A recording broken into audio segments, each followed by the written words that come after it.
And so next, what we're going to do is look at foliage tools in Unreal Engine to add some foliage. And the foliage I want to add is going to be based on some reference images. I'm using Fire Island campsites, which has a nice series of sandy berms and growth. And I went ahead and grabbed some images of that in my and put them on my PureRef board, and so we can start to see, the way wispy grass starts to kind of scatter in these beach landscapes, right? And so just so that I'm making sure my scenes are somewhat realistic, I want these reference images to refer to. Okay, we're going to be using assets from Quixel. And so what I want to do is find some grasses. And so let's try typing in our search, uh, dry grass, for instance, right? And so you'll start to see these types of assets here. So if we click on that, we get these 3D plant assets. It looks like I've already downloaded this. So I'm just going to go ahead and migrate this into my Unreal Engine project, and I'll do it for this one and this one. And these can start to get fairly heavy, so we'll be careful how much of it we deploy. There, I think, was some maybe beach grass that might start to look a little bit more convincing. So let's look at the 3D plants here. Wild grass, sea wheatgrass. This looks pretty good. And then what is this? Marram grass. Oh, this looks pretty good too. So I'm going to download that. And you can see on the Unreal Engine side, it's importing a lot of these meshes. LODs refer to a level of detail, which means that these assets are designed in a way where if I'm close to them, they're using a denser mesh, so there's a greater amount of detail. Whereas if I'm farther away from them, they use like a simplified version of the mesh. So it's just pre-optimized for us. So we'll just wait for all of those to load, right? And so I'll just bring this last one over and then import it, and then we'll start applying our.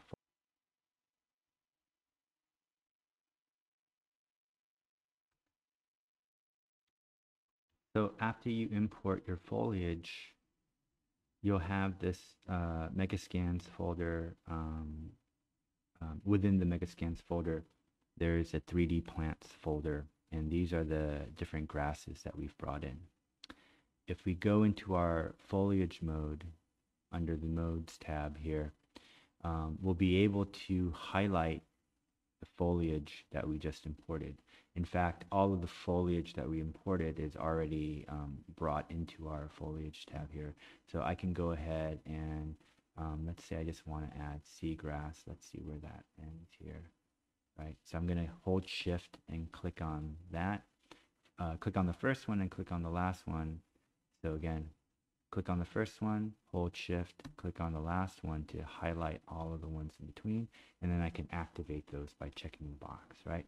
And so now we have our little paintbrush tool. If I click on this, and you can see it's going to place our seagrass actors, right? So I'm going to hit undo. We can change the size of our brush. We could change the density, right? So if I reduce the density down to say 10%, we can see that it's much sparser when we click on the landscape. I'm just gonna hit undo to change that, and I don't really know what this ER density is. I'll look that up, but I think it was set to 0. And I think this is all fine to leave the defaults. The thing you're gonna adjust the most is the brush size and the density. So let's go ahead and set our brush size to be a little higher to just sort of paint this ridge with grass, right? And then I'm going to up the density here and see what that looks like, right? And so I'm just kind of painting that foliage on, right? And so if we go back to our reference images, there's a tendency for these plants to grow on the flatter surfaces. So wherever it's flat, you start to see more density.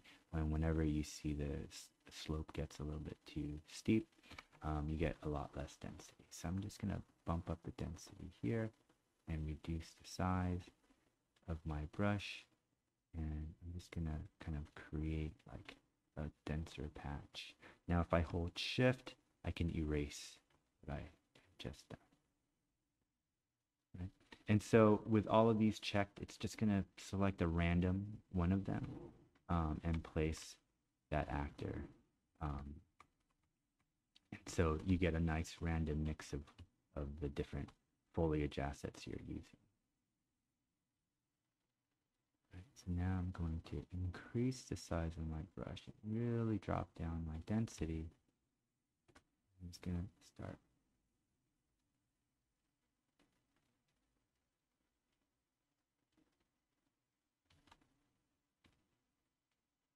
using my grass in smaller patches. This is actually not really looking or feeling like this. And so, you know, you'll have to do a little trial and error.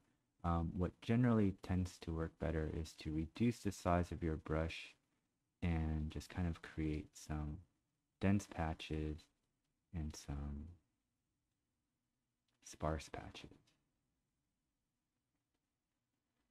And just kind of manually do this based on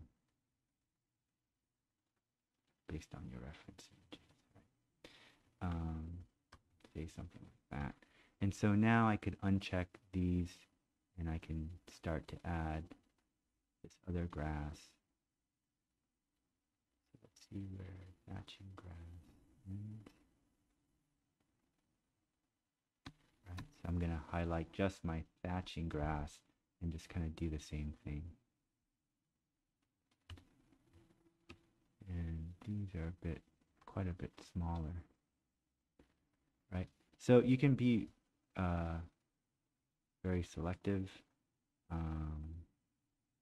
of where some of these go. So maybe I just want thatching grass down here.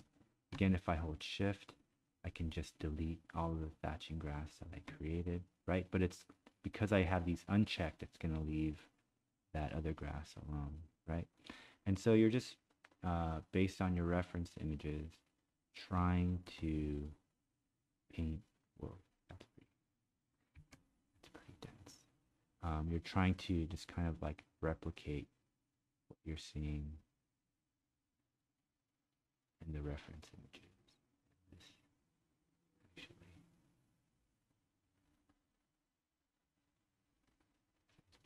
pretty nice. So this is wild grass. Wild grass is working pretty well. I might reduce the density of this and increase my brush.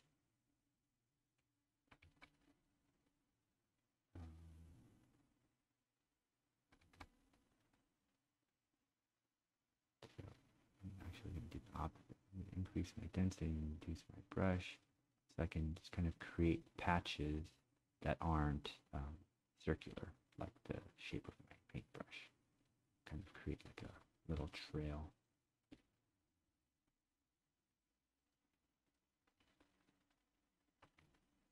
Right. So you have your foliage. Now you can always go in the modes and I can just drag each one of these things in. But this is actually really inefficient in terms of like placing a large quantity of these things. It's much easier to just kind of paintbrush them on. And B, the foliage tool uses instances of these assets, and it's far more efficient than placing them individually where each asset kind of stands on its own as a mesh. And so it's much more taxing on the graphics card to render those as individual assets as opposed to instances of assets that you're applying using the foliage tool. Okay.